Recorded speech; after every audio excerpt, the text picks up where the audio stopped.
ብፁዓን አበው ሊቃነ ጳጳሳት፣ ሊቃውንተ ቤተ ክርስቲያን፣ አባቶቼ ካህናት፣ በወንድማችን በመምህር ዘላለም ወንድሞ ወልደ ሰማዕት ሽኝት ከስራ ፈቃድ ወስዳችሁ ጊዜያችሁን መስዋዕት አድርጋችሁ ለሽኝት የተሰበሰባችሁ ኦርቶዶክሳውያን እናቶች፣ አባቶች፣ ወንድሞች፣ እህቶች ሁላችሁ በእግዚአብሔር ሰላምታ እንደምን ቆያችሁ? አሜን። በዚህ ሰዓት ስለ መምህር ለመናገር አቅምም ጉልበትም ብርታትም አይኖርም። ነገር ግን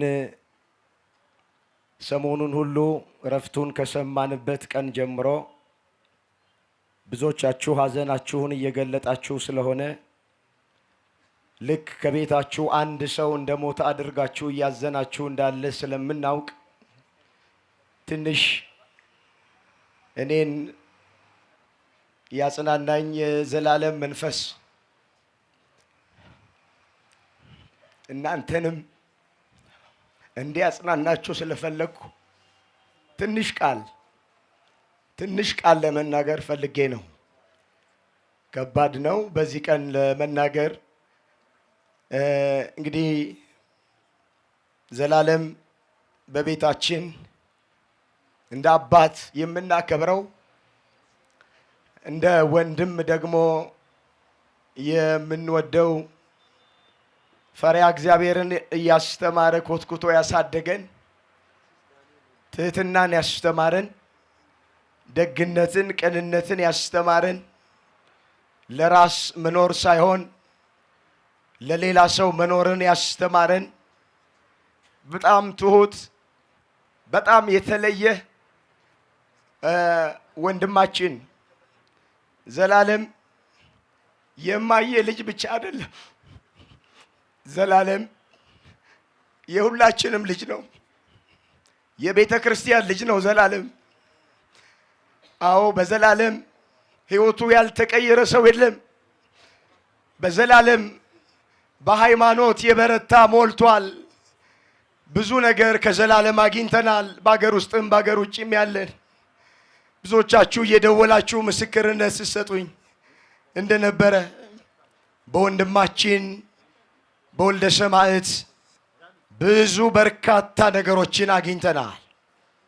እንግዲህ ሲሰብከው የነበረውን ሲናገረው የነበረውን በሱ ዕጣ ደርሶበት ዘመን ገጥሞት ተጠርቶ ወደ አምላኩ ወደ እግዚአብሔር ሄደዋል። መጽሐፍ የሰው ዕድሜው የተወሰነ ነው፣ የወሩም ቁጥር ባንተ ዘንድ ነው፣ ማንም ሊተላለፍ የማይችለውን ዳርቻ አበጀህለት ተብሎ ተጽፏል። ይህን ጥቅስ ወንድሜ መምህር ዘላለም በሐዘን ቤት ሁሉ የሚናገረው ቃል ነው። አዎ፣ ዕድሜያችን የተወሰነ ነው። በገንዘብ ዕድሜ መጨመር አንችልም። በገንዘብ ዕድሜ መጨመር ቢቻል ኖሮ ለዘላለም ዕድሜ በጨመርንለት ነበረ። በእውቀት ዕድሜ መጨመር አንችልም። በእውቀት ዕድሜ መጨመር ቢቻል ኖሮ ለዘልዬ ዕድሜ በጨመርንለት ነበረ። በስልጣን ዕድሜ መጨመር አይቻልም። በስልጣን ዕድሜ መጨመር ቢቻል ኖሮ ለመምህር ዕድሜ በጨመርንለት ነበረ። ነገር ግን የተወሰነለት ዕድሜ 49 ስለሆነ ወንድሜ ዘላለም በ49 ዓመቱ ትቶን ሄደዋል።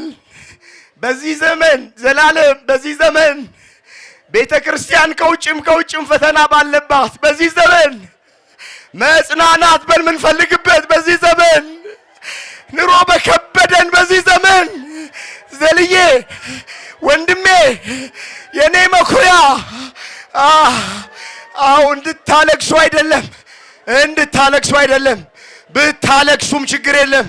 እስጢፋኖስ በሞተ ጊዜ ታላቅ ለቅሶ አለቀሱለት ተብሎ በመጽሐፍ ቅዱስ ተመዝግቧል።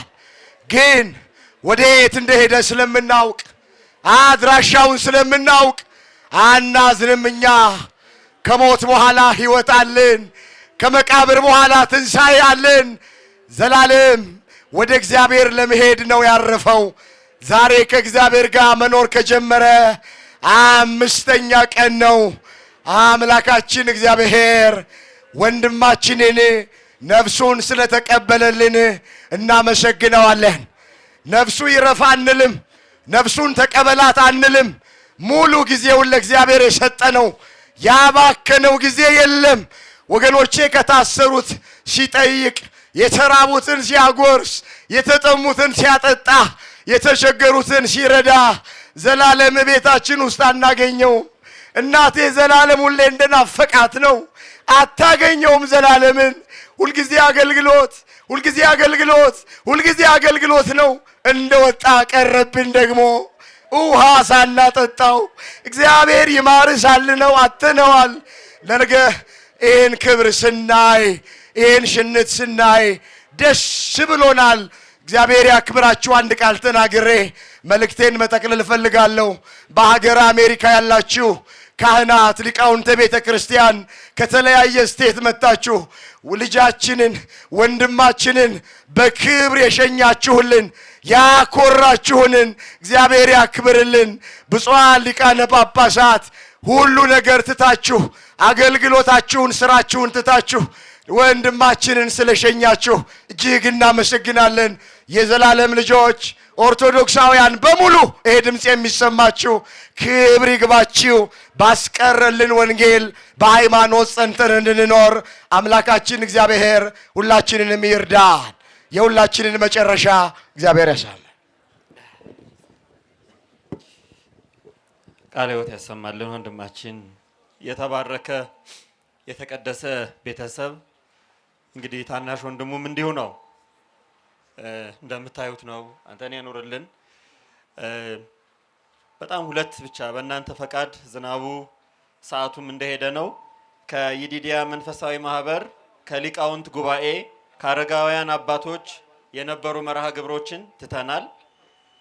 ከሊቃውንት ጉባኤም እንዲሁ መልእክታቸውን በማህበራዊ ድረገጽ አስተላልፈዋል። መጋቤ ብሉይ ይዝራም በቃል ለመናገር ነበር፣ ከሰዓት ጥበት የተነሳ እሱን አሳልፈናል። በእናንተ ፈቃድ በአባቶች ፈቃድ እንዲሁም ከረጅም ቦታ ከባህሬን ድረስ እዚህ ድረስ ስለመጡ ሌላው ወንድማቸው ቀሲስ ዳንኤል ወንድሙ በጣም ለአጭር ሰዓት እንደው እሳቸውን ድምፅ እንድንሰማ ፈቃዳችሁ ይሁን እላለሁኝ።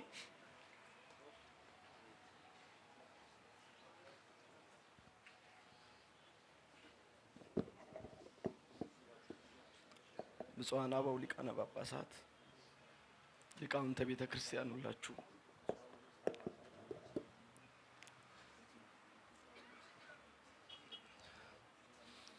አንድ ቃል ብቻ ነው መናገር የምፈልገው። መምህር ዘላለም 30 ዓመት ከሰበከ ወንጌል በላይ ዛሬ የሰበከን ወንጌል ይበልጣል። ዛሬ የተሰበከ ወንጌል ከዚህ በኋላ ዘላለም ሲታወስ የሚኖር ወንጌል ነው።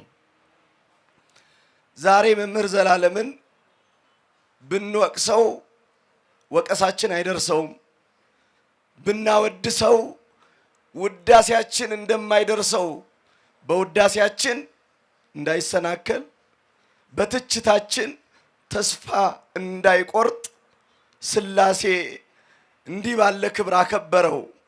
ሐዋርያትን ሐዋርያነ አበውን ወንጌል ሰብከው ያከበረ ኢየሱስ ክርስቶስ አምላካችን ወንጌልን ላከበረ እንዲህ እንደሚያከብር መስክሯል። በእውነት በእውነት በእውነት እግዚአብሔር ያከበሩትን የሚያከብር አምላክ መሆኑን ከብሉይም ከአዲስም ዛሬ ጥቅስ አያስፈልግም። መምህር ዘላለም አስተምሮናል። መከበር የሚፈልግ እግዚአብሔርን ያክብር፣ መከበር የሚፈልግ ሃይማኖቱን ያክብር፣ መከበር የሚፈልግ ወንጌልን አክብሮ ለዘላለም ይኖር። ይበቃኛል።